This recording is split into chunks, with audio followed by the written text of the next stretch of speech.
So Marvel's Avengers has been a game with a lot of problems. I mean, before the launch of it, there was the controversy surrounding the beta. Because the beta went terribly, there were so many bugs and glitches in the game that for a lot of people, it was actually unplayable. And then we had the microtransaction debate because they decided for some bizarre reason to give every character a $10 battle pass on top of individual cosmetics. And when the game released, there were a lot of Marvel fanboys that were very mad at me when I talked about the microtransactions and just the state of the game with the beta.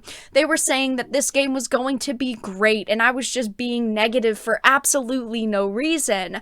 But this game isn't even a month old, and apparently about 85% of its player base has abandoned it, so it's not looking very good. This is a PCGamer.com article. Marvel's Avengers has shed lots of players, but Crystal Dynamics is confident that they'll return. This company has a lot of confidence in their player base, apparently, because they think that after losing 85% of their players on PC, they'll return eventually. So, most live service games, whether they have a phenomenal launch like Fall Guys or a stinker like Anthem, start shedding players. A dip in popularity isn't necessarily a sign of trouble brewing, but Marvel's Avengers is starting to feel like a bit of a ghost town on PC. When I'm making this video, this game isn't even a month old yet. They have already launched its first DLC character.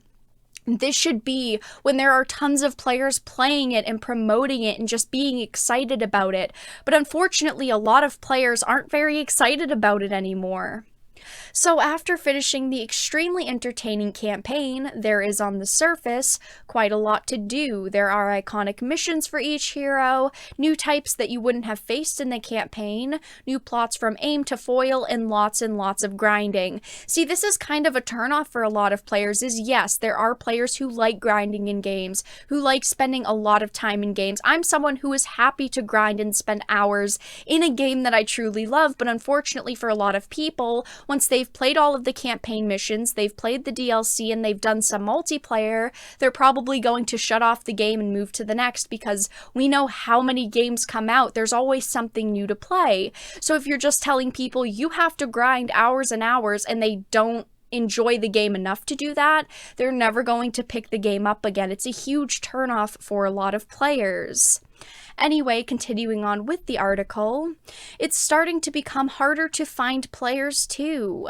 The number of concurrent players on PC regularly lingers around the 1,000 mark, according to Steam charts and SteamDB, leaving people sticking to playing with bots. Alright, so I thought that we could go over to the Steam charts really quickly, and I could show you all the basic numbers that we're working with. So playing 21 minutes ago was 1,468 players. The 24-hour peak is 1,894, and the all-time peak was 28,145. Now, that all-time peak is pretty good for a new game, especially a game that is launching on other platforms. This game was promoted on the Xbox, the PlayStation, and also PC, so we can't expect all of the players to be on PC. But a 28,000 peak is pretty good for a multi-platform game, but unfortunately, as you can see from the charts, the numbers dipped very quickly. Within the span of a week, they reached such lower numbers, and it's unfortunate to say, because even though this game did have a lot of problems, you still had to purchase this game for $60. So it's unfortunate that you ended up with a really bad game that at this point you can't even find matches for on PC.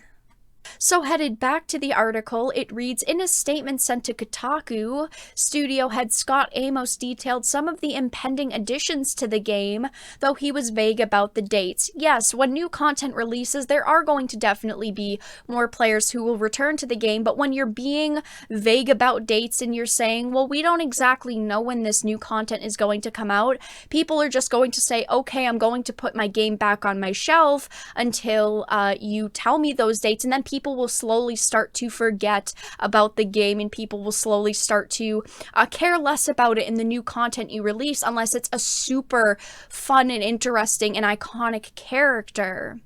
Anyway, headed back to the article.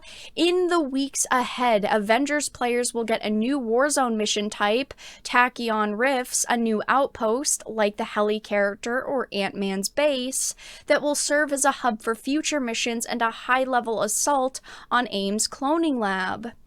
Before launch, Crystal Dynamics unveiled its first 2 additional heroes, the 2 Hawkeyes, but a date is yet to be settled on their arrival. See, this is so disappointing. I don't even play this game, and I'm annoyed with the fact that they're not telling us dates. Your numbers are dwindling. You should give fans at least some sort of information about the game.